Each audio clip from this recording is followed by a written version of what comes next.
चौधरी अब्दुल मजीद साहब का new project आ रहा है। मार्केट में आजकल यही धूम हर तरफ मची हुई है।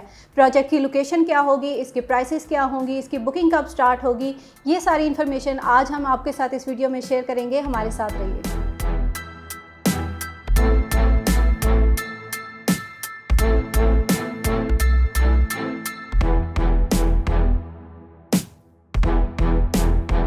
बिस्मिल्लाहिर्रहमानिर्रहीम। अस्सलाम वालेकुम व्यूअर्स, मैं हूं आमना अली और आप मुझे देख रहे हैं एम्पायर जोन के सोशल मीडिया प्लेटफॉर्म से।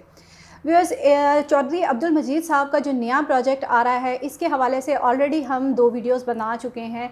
इसकी सारी डिटेल हम आपके साथ शेयर कर चुके हैं कि प्रोजेक्ट आने वाला है या इनके जो डेवलपर्स हैं उनका क्या बैकग्राउंड है, क्या चीज़ है।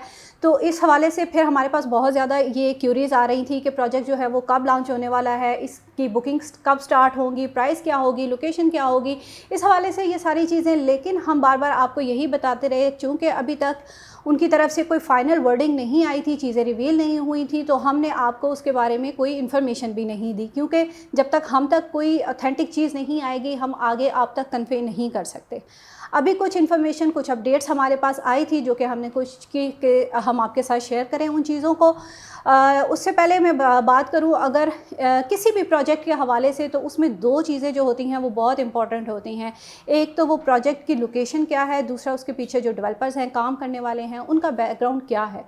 चौधरी अब्दुल मजीद साहब के बारे में मुझे इतनी ज़्यादा उनके बारे में बताने की ज़रूरत नहीं है, ऑलरेडी सभी जानते हैं उनको। बैरिया टाउन के ऑनर मलिक रियाज साहब के बाद अगर कोई दूसरा नाम रियल इस्टेट वर्ल्ड में जाना जाता है तो वो चौधरी अब्दुल मजीद साहब ही हैं। इन्होंने अब तक अपने जितने भी प्रोजेक्ट्स लॉन्च किए उनको टाइमली डिलीवर किया, कोई भी किसी भी किस्म की कोई लीगल उसमें इशू नहीं आया है या लोगों की उसमें कोई कंप्लेन नहीं आई है। इसी वजह से जब भी उनका कोई नया प्रोजेक्ट आने वाला होता है, लोग ऑलरेडी उसमें इतना ज़्यादा इंटरेस्ट ले लेते हैं कि उनकी कोशिश होती है कि जैसे ही प्रोजेक्ट आए वो उसमें अपनी जो है वो बुकिंग्स करवा लें। इनके बैकग्राउंड के बारे में ऑलरेडी एक बड़ी डिटेल वीडियो हम बना चुके हैं, उसमें हमने तमाम चीज़ें इनकी आपको बताई हुई, लेकिन फिर भी एक बार मैं रिपीट करूं, अगर इनके प्रीवियस प्रोजेक्ट्स के हवाले से उनके मैं नाम लूँ तो उसमें फैसल टाउन, फैसल मार्गला सिटी, उसके बाद फैसल हिल्स और बहुत से ऐसे प्रोजेक्ट जो कि सक्सेसफुली डिलीवर भी हो चुके हैं, डेवलपमेंट के फेज़ में भी हैं और अभी तक जो है वो उनमें किसी भी किस्म की लोगों की कोई कंप्लेन नहीं है। किसी भी जो भी डेवलपर्स जो होते हैं उनका काम करने का तरीक़ाकार भी बहुत मैटर करता है। हर किसी का अपना अपना तरीका होता है, लेकिन अभी इस वक्त अगर हम चौधरी अब्दुल मजीद साहब के हवाले से बात करें तो उनका जो तरीक़ाकार है, सबसे पहले वो किसी भी जब वो प्रोजेक्ट स्टार्ट करते हैं तो सबसे पहले उन्होंने अपनी लैंड जो है वो एक्वायर करनी होती है, परचेज़ करनी होती है। जितने लैंड पे वो प्रोजेक्ट बनाना चाह रहे होते हैं उसको ऑलरेडी वो परचेज़ कर लेते हैं। उसके बाद नेक्स्ट स्टेप, किसी भी जगह पे जब प्रोजेक्ट बनता है तो क्या होती है, आपकी रिक्वायरमेंट क्या होती है किसी भी इन्वेस्टर की या एंड यूज़र की, कि वहाँ पे उसको बुनियादी ज़रूरियात ज़िंदगी जो हैं वो मुहैया की जाए। और यही उनका पहला टारगेट होता है कि वो सबसे पहले यही कोशिश होती है उनकी कि जितनी भी वहाँ पे आपकी बेसिक नीड्स की हैं चीज़ें वो उनको वहाँ पे पूरा करते हैं उनको वहाँ पे। फिर उसके बाद अगर हम थर्ड स्टेप के ऊपर आ जाएँ तो बहुत ही मेन और इम्पॉर्टेंट चीज़ होती है किसी भी प्रोजेक्ट के लिए, वो उसका एनओसी होता है, उसकी जो लीगल स्टेटस होता है। कोई भी इन्वेस्टर हो या चाहे कोई एंड यूज़र हो, उसका कंसर्न होता है ये एक कि जी जिस प्रोजेक्ट में वो इन्वेस्ट करने वाले हैं उसका लीगल स्टेटस क्या है। इनके किसी भी प्रोजेक्ट को अगर आप देखें तो सब इनकी जो बुकिंग्स या सेल करने से पहले ही इन्होंने अपना जितनी भी लीगल डॉक्यूमेंटेशन होते हैं उसको ये क्लियर कर लेते हैं। एनओसी अप्रूव हो चुका होता है, जितनी भी गवर्नमेंट की तरफ से जो भी रिक्वायरमेंट्स होती हैं जिन इदारों की, वहाँ से इनके एनओसी जो हैं वो क्लियर हुए हुए होते हैं। इस वजह से इनके जो प्रोजेक्ट्स होते हैं उनमें किसी भी किस्म का कोई हज़ल नहीं आता है, ना ही स्टार्टिंग में ना ही आगे चल के। और इन सारी चीज़ों के बाद ही जो है वो ये अपने प्रोजेक्ट की बुकिंग को ओपन करते हैं। और बुकिंग ओपन होती है तो इनकी बुकिंग का भी ये चीज़ नहीं होता इनके प्रोजेक्ट में कि बुकिंग्स जो हैं वो सालों साल चल रही होती हैं। इनकी बुकिंग्स जैसे ही ओपन होती हैं मार्केट में चीज़ आती है और सेल हो जाती है।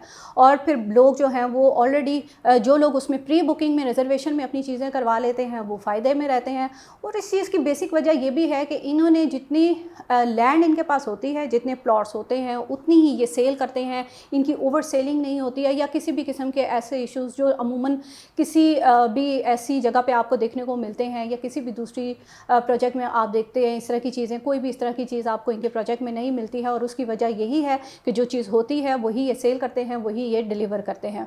तो व्यूअर्स, ये सारी डिटेल्स आपके साथ शेयर करने का मकसद यही था कि चौधरी अब्दुल मजीद साहब का जो नया प्रोजेक्ट आ रहा है उसके जो भी प्री लॉन्चिंग रेट्स होंगे उसमें बहुत लिमिटेड टाइम होगा, आपके पास 1 महीना 40 दिन का टाइम होगा, और उसके बाद ये प्राइसेस जो हैं रिवाइज़ हो जाएंगे। और कोई भी एंड यूज़र हो या इन्वेस्टर हो, उसकी पहली कोशिश यही होती है कि वो प्री लॉन्चिंग रेट्स को अवेल कर ले। तो उसके लिए आपने हमसे रब्ता करना है, स्क्रीन पे हमारे नंबर्स दिए जाते हैं, आप हमसे रब्ता करें और अपनी चीज़ों को जो है वो रिज़र्व करवा लें। तो 2 मेन क्वेश्चंस जो इस हवाले से पूछे जा रहे थे हमसे, वो ये कि इस प्रोजेक्ट की लोकेशन क्या होगी और इसके प्राइसेस क्या होंगे। प्राइसेस से पहले मैं लोकेशन के हवाले से बात करूँगी। इनके जो ये अपकमिंग प्रोजेक्ट है, इसमें जो हमारी तज्ज़िये के मुताबिक या हमारी एक्सपेक्टेशंस के मुताबिक इसकी जो लोकेशन है वो चक्री या ठलियाँ इंटरचेंज या फिर M1 हो सकती है। ये 3 लोकेशंस हैं, लेकिन चौधरी अब्दुल मजीद साहब की अनाउंसमेंट के मुताबिक विद इन वीक इंशाल्लाह ताला वो ख़ुद तमाम अपने जो भी रियल्टर्स हैं सबको अपने साथ जो है वो साइट का विज़िट करवाएंगे, और उसके बाद फाइनल इसकी जो लोकेशन है वो पता चल जाएगी कि कहाँ पे इसकी लोकेशन आ रही है। फिर इसके बाद अगर हम इसके प्राइसेस के हवाले से बात करें तो वही एक्सपेक्टेड है कि 5 मरले का प्लॉट जो है वो 20 से 30 लाख की रेंज में होगा, और आप इसको कर सकते हैं कि 15 से 20% इसकी डाउन पेमेंट होगी। इसी टोटल कॉस्ट को माइंड में रखते हुए आप देख लें कि 15 से 20% जो इसकी डाउन पेमेंट है वो कितनी हो सकती है। तो आपको करना ये है कि इस पेमेंट को आपने अपने पास सिक्योर रखना है। जैसे ही प्रोजेक्ट लॉन्च हो आप अपनी बुकिंग जो हैं वो करवा लें, ताकि आपको जो है वो मज़ीद हज़ल से आप बच सकें। तो बुकिंग के लिए आपने हमसे रब्ता करना है, स्क्रीन पे हमारी सारी डिटेल्स दी जाती हैं। आप हमें कॉल कर सकते हैं, व्हाट्सएप पे आप हमसे रब्ता कर सकते हैं, या आप हमारे ऑफ़िस में विज़िट कर सकते हैं। गुलबर्ग ग्रीन इस्लामाबाद में हमारा ऑफ़िस है। इसी तरह की नेक्स्ट वीडियो के लिए आप हमारे साथ जुड़े रहिए, ताकि जैसे ही प्रोजेक्ट आए आपको इसकी लेटेस्ट अपडेट जो है वो बर वक्त मिल जाए। अब तक के लिए इतना ही। नेक्स्ट वीडियो के लिए मुझे दीजिए इजाज़त। अल्लाह हाफ़िज़।